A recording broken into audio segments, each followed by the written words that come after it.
இந்த மாதம் மட்டுமே பிப்ரவரி மாதம் மட்டுமே 75 ரூபாய்க்கு சிலிண்டர் வர அதிகமாயிருக்கு.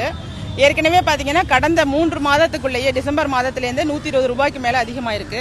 8 மாசத்துல 215 ரூபாய் அதிகமாயிருக்கு. ஏன்னா இன்னைக்கு அன்றாட வாழ்க்கையில ஏழை எளிய மக்கள் பயன்படுத்தக்கூடிய ஒரு பொருளாக இருக்கக்கூடியது இவ்வளவு வேகமாக கிடுகிடுன்னு விலை உயர்ந்துச்சுன்னா மக்கள் என்ன செய்வாங்க? தக்காளி 160 ரூபாய்க்கு போயிட்டுது ஒரு கிலோ.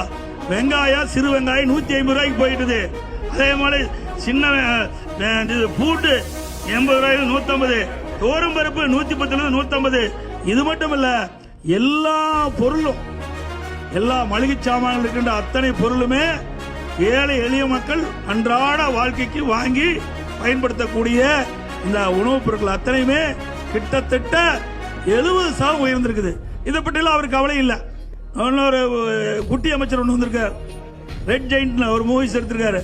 அது எப்படி ஓடுது? அப்புறம் மீறி கேட்டா நீங்களே கேட்கறீங்க மாமன்னம் படம் எப்படின்னு கேட்கறீங்க.